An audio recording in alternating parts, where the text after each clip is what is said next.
Hello guys, good afternoon. চলে আসলাম তোমাদের সামনে স্নান করে একদম নতুন একটা নাইটি পরে। দেখো, আর আজকে দেখো আমি এই নাইটিটার বডি ফিটিংস করেছি, কিন্তু হাতাটা লাগাইনি। এত পরিমাণে গরম পড়ছে যে ছেলে বলছে যে মা নাইটির হাতা লাগাতে হবে না, তুমি হাতা ছাড়া নাইটি পরো। কিন্তু আমার তো অভ্যাস নেই, কেমন যেন লাগছে আমার যে নাইটির হাতা না লাগিয়ে নাইটি পরা কেমন একটা ব্যাপার। আর এই সাইডে এই যে জামা কাপড় সব ধুয়ে দিয়েছি। দেখো, স্নানটা করে আসলাম। সকাল থেকে তোমাদের সামনে আসতে পারিনি, মিস্ত্রি ছিল বাড়িতে, কাজকর্ম করতে হয়েছে, এর জন্য আসতে পারিনি। এখন একদম স্নান টান করে তারপর আসলাম। এখন বাজে দুপুর 12টা। তো এখনও খাওয়া দাওয়া করিনি, রান্নাবাড়ি সব কিছু হয়ে গিয়েছে। কী কী রান্না হয়েছে সেটা একটু বলি তোমাদের। আজকে করেছি 2 রকম ডাল দিয়ে একটা ডাল রান্না করেছি, সেটা হচ্ছে মটর ডাল আর মুগ ডাল একসাথে নিয়ে রান্না করেছি। আর আলু পটল দিয়ে ডিম ঝুরঝুরে করে ভাজা করেছি, আর সাথে করেছি পটল ভাজা আর ডিম আমলেট। এই ছিল আজকের রান্নাবাড়ির মেনু। তো চলো খাওয়া দাওয়াটা করে নিই। আর ছেলে সকালবেলা স্কুলে গিয়েছিল, এখন তো মর্নিং স্কুল হচ্ছে, এর জন্য সকাল 11টার সময় স্কুল থেকে বাড়ি চলে এসেছে। গিয়েছিল সকালবেলা 7টার সময়, 7:30টায় এখানে উপস্থিত হতে হয়েছে, আর 11টার মধ্যে ছুটি হয়ে গেছে। আর এখন এই যে বাড়ি এসেছে, বাড়ি এসে ছোলা সিদ্ধ করেছিলাম, সেই ছোলা সিদ্ধটাই ও খাচ্ছে। এখন আমরা খাওয়া দাওয়া করবো। তো চলো ভাত টাত বেড়ে রেডি করি। খাওয়া দাওয়া করতে যে বসে পড়লাম, ছেলেকেও ভাত দিয়ে দিয়েছি, আর আমি ওই জিনিস নিয়ে নিয়েছি। ছেলে তো সকালবেলা স্কুলে গিয়েছিল, কিছু খেয়ে যায়নি, এর জন্য ছোলা সিদ্ধ রেখেছি, ওটা ঝটপট খেয়ে নিল। আর এখন এই যে ভাত খাবে। আর আমার ডালটা না খেতে ইচ্ছা করছে না, 2 রকম ডাল দিয়ে ডাল করেছি, কেমন লাগবে খেতে কেমন কি জানি, এর জন্য ডালটা নিলাম না। ডিম আমলেট নিয়েছি, পটল ভাজা নিয়েছি, এই যে আলু পটল দিয়ে ভাজা করেছিলাম সেটাই নিলাম। তাই চলো খাওয়া দাওয়া করে নিই। আর আজকে এত লেট করে এসেছি সেটাও তোমাদের বলবো, কেন এত লেট হলো আসতে। আমি খেয়ে নিই, তারপরে তোমাদের বলছি ধীরে সুস্থে কেন লেট হয়েছিল আজকে ভিডিও। সারা দুপুর পার করে চলে আসলাম সন্ধ্যার সময় আবার তোমাদের সামনে। প্রচণ্ড পরিমাণে গরম লাগছে, আর বাড়িতে এত পরিমাণে কাজ যে তোমাদের সামনে আসতেই পারছি না আজকে। এই দেখো, সারাদিন এদিকের কাজকর্ম করা হয়েছে, সব বাঁশ খুঁটি নামানো হয়েছে ঘর থেকে, এদিকে বেড়া লাগানো হয়েছে ওই ঘরটার, এই যে এই পাশে, এই দেখো এই পাশে ওই যে ঘরটা, এই ঘরের বেড়া লাগানো হয়েছে টিনের। আর তো এসব কাজ তো আছেই, তার সাথে সাথে আর একটা বিষয় হচ্ছে, কালকে যে ভিডিওটা আপলোড দিয়েছি সেই ভিডিওটা আপলোড হতে ভীষণ প্রবলেম হচ্ছিল, এডিটের একটু সমস্যা হয়েছিল। 2-3 বার করে আপলোড দিয়েছি, সেখান থেকে ক্যান্সেল করে করে তারপরে আবার এডিট করেছি, আবার এডিট করে আবার আপলোড দিতে হয়েছে। এই করে করে আমার রাত 2টো বেজেছে। ছেলেও জেগে রয়েছে, আমিও জেগে রয়েছি 2টো পর্যন্ত। তার জন্য ঘুম থেকেও একটু লেট করে উঠেছি, আর কাজকর্ম ঘুম থেকে যেহেতু লেট করে ওঠা হয়েছে, আর কাজকর্মগুলোও লেট হয়ে গেছে রান্নাবাড়ি করতে করতে। তারপরে হাতে হাতে সব কাজকর্ম সারতে সারতে এই বেলা পর্যন্ত এসেছি, তারপরে দুপুরবেলা তোমাদের সামনে আসতে পারলাম। তবুও সেভাবে যে কথা বলবো তোমাদের সাথে সে সময়টাও পাচ্ছি না। আর এখন তো সন্ধ্যা হয়ে আসছে, এই যে জামা কাপড় রয়েছে এদিকে, এগুলো সব এখন ঘরে তুলে নেব। আর সেলাইয়ের কাজ রয়েছে প্রচুর, সেই কাজগুলো করতে এখন বসতে হবে। দেখো, সূর্য মামা ডুবে গেছে, কিন্তু সূর্য মামার তেজ আমাদের গা দিয়ে এখনো গলিয়ে গলিয়ে নামছে, বোঝা যাচ্ছে এখনো তাপ রয়েছে। তো চলো জামা কাপড়গুলো তুলে নিই, একটু সেলাইয়ের কাজে বসি, তারপরে আবার তোমাদের সাথে দেখা হচ্ছে।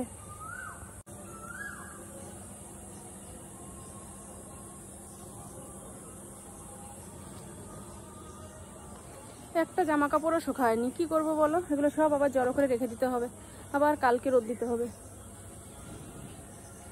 এক রোদে যদি শুকিয়ে যায় তাহলে কত ভালো লাগে।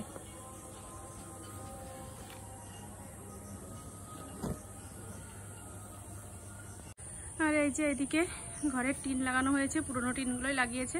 আবার মা বাবা যে ঘরে থাকে সেই ঘরে চালে টিন লাগিয়েছে, নতুন টিন লাগিয়েছে ওই ঘরের চালে। আর ওই ঘরের টিনগুলোই নামিয়ে নিয়ে এই যে এই ঘরে বেড়াগুলো দেওয়া হচ্ছে, এখনো কমপ্লিট হয়নি, এই সাইড দিয়ে বাকি রয়েছে, কালকে আবার আসবে, তারপরে বাকি কাজগুলো করতে হবে।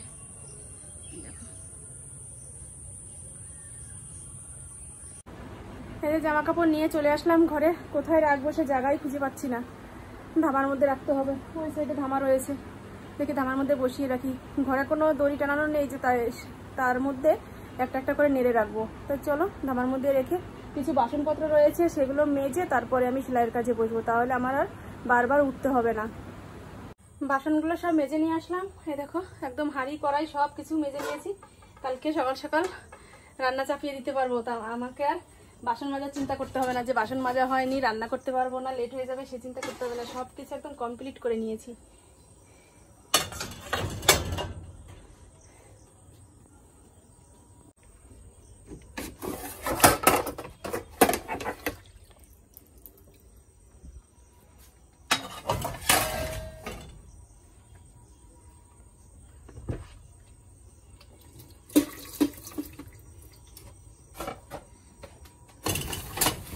আমার বাসন রাখার জায়গাটাই না একদম ছোট, এর জন্য খুব অসুবিধা হয়ে যায়। আর ছোটো ছোটো বাসন রাখতে তো ভীষণই অসুবিধা হয়। রাখবো তো এদিক দিয়ে একটা পড়ে যাবে, ওদিক দিয়ে একটা পড়ে যাবে। এই টেবিল থেকে ওই গড়িয়ে ওই সাইড দিয়ে একটা কাঁচের গ্লাস পড়ে গেল নিচে। দাঁড়াও তোমাদের দেখাই। বাবা, ওই দেখো, ওই যে নিচে পড়ে রয়েছে, ঠিক আছে? ওটা এখন আমাকে বের করতে হবে।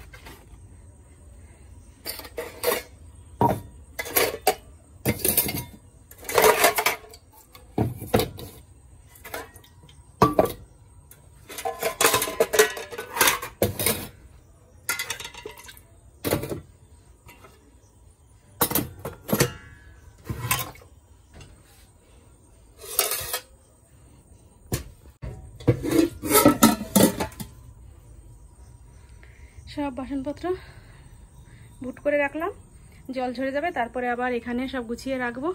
তো চলো এখন ঘরটা ঝাড় দিয়ে নিই, তারপরে এই দেখো কত কাজ পড়ে রয়েছে। এই যে ব্যাগের মধ্যে রয়েছে, এই যে রয়েছে, সব করতে হবে। সব কাজকর্ম সেরে নিয়েছি, দেখো বিছানাটাও ভালো করে ঝাড় দিয়ে পরিষ্কার করে নিয়েছি। এখন আমি একটু বসবো এই বিছানায়। আর এই যে সাথে নিয়ে এসেছি জামরুল, গতকালকে জামরুল পেরে এনেছিলাম, সেই জামরুল নিয়ে আসলাম। আর সাথে নিয়েছি একটু বিট নুন। এতক্ষণ কাজ করে পুরো হাঁপিয়ে গিয়েছি, কেননা একদমে এতগুলো কাজ করলাম। বাসন মাজা, ঘর ঝাড় দেওয়া, বিছানা পরিষ্কার করা, জামা কাপড় তোলা, কত কাজ একসাথে করলাম, পুরো ঘেমে গিয়েছি। এখন একটু বসে বসে রেস্ট নেব আর এই জামরুলগুলো খাবো। জামরুল না খেলে নষ্ট হবে আর নিজেরও খাওয়া হবে না, কোনো কাজেও লাগবে না। তাই চলো একটু জামরুলগুলো খাই বিট নুন দিয়ে। আর আমার না ফল বিট নুন দিয়ে খেতে বেশ ভালো লাগে, যে কোনো ফলই একটু যদি উপরে বিট নুন ছিটিয়ে দেওয়া যায় বেশ ভালো লাগে। তবে শুনেছি কোনো কাটা ফল বিট নুন দিয়ে খেলে তার কোনো গুণ থাকে না। গুণ না থাকলে কি হবে, টেস্ট তো লাগে, তাই না? তো চলো আমি একটু খাই।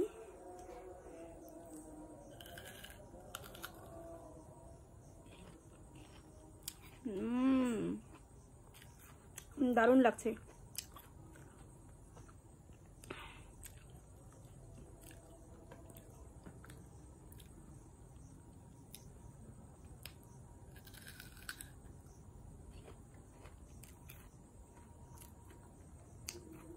রাত্রের খাবার বানাতে হবে, কি করব সেটাই ভাবছি।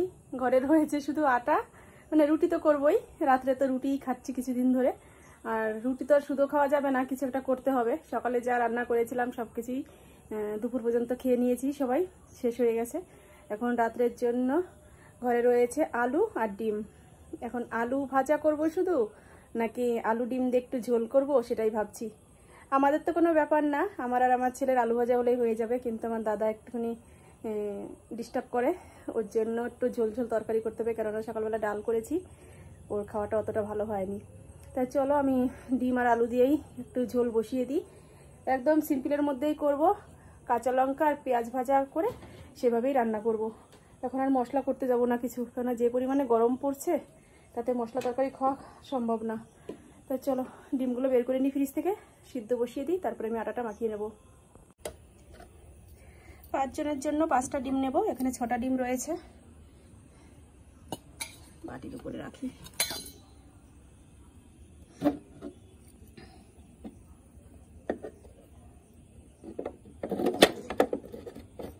ভেঙে না যায়। ডিমটা সকালেই রান্না করার কথা ছিল, কিন্তু গরমের জন্য আমার আর ভালো লাগেনি, আমি এর জন্য ডিম রান্না করিনি। তো চলো এখন তো না করলে হবে না, করতেই হবে।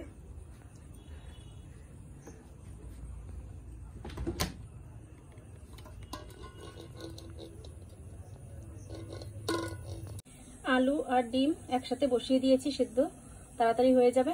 এবার আটাটা মাখিয়ে নেবো, এই যে আটার বালতিও এখানে এনে রেখেছি। চলো আটাটা মাখিয়ে নিই।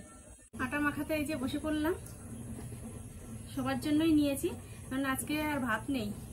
ভাতটা যদি থাকে তাহলে ছেলের আমার মায়ের জন্য করলেই হয়ে যায়। বাবাও অতটা ভালো খায় না রুটি, আর দাদাও ভালো খায় না রুটি, হলে ওদের একটু অসুবিধা হয়ে যায়। তো যাই হোক, আজকে তো ভাত নেই যেহেতু, আর এখন নেই, রাতে তো দুরকম করা সম্ভব নয় বলো গরমের মধ্যে, তাই রুটি করব। আর ডিমের তরকারি হবে যেহেতু খেয়ে নেবে, কিন্তু একটু নাক ছিটকবে এই আর কি, কিছু করার নেই। তো চলো সবার জন্যই রুটি বানাবো। এখানে যতটা আটা নিয়েছি তাতে মনে হয় 12-13টা রুটি হয়ে যাবে। আর আমার দাদা, বাবাই একটা রুটিও খেতে পারে, দুটোও খেতে পারে বলা যায় না, দাদাও এরকম একটা দুটো খাবে, আর আমার ছেলে 3টে খাবে, আমি 2টো খাবো, এরকমই। তো চলো আটাটা মাখিয়ে নিই।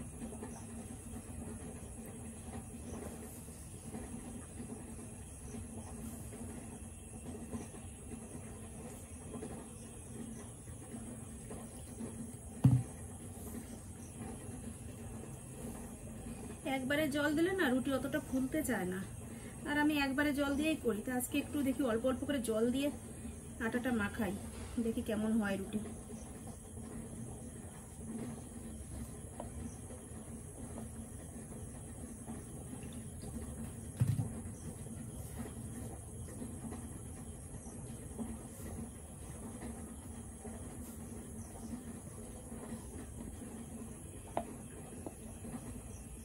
ওদিকে তো আলু আর ডিম সেদ্ধ হয়ে যাচ্ছে।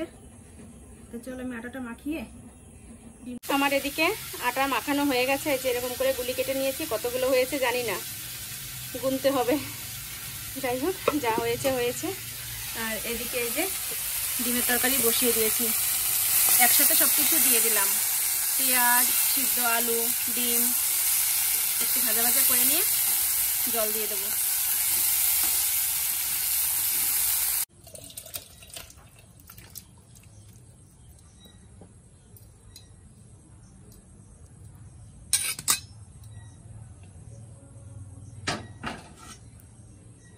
এই যে ডিমের ঝোল রান্না করা হয়ে গেছে, আর এদিকে যে রুটিও বানিয়ে নিলাম। দেখো, পরে গুনে নিয়েছি, 14 পিস রুটি হয়েছে। এই ছিল রাত্রের আয়োজন।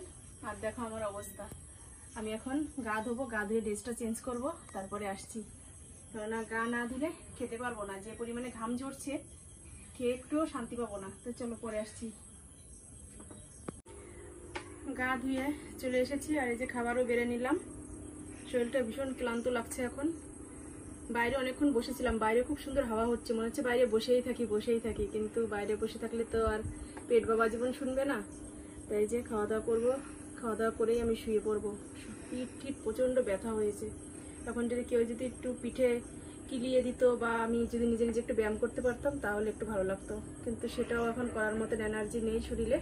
তো আমি এখন শুয়ে পড়বো খাওয়া দাওয়া করে। তো চলো আজকের মতো ভিডিওটা এ পর্যন্তই। তোমরা ভালো থেকো, সুস্থ থেকো, আর আমার পাশে থেকো। আর আমার চ্যানেলটি এখনো যারা সাবস্ক্রাইব করোনি, সাবস্ক্রাইব করে দিও।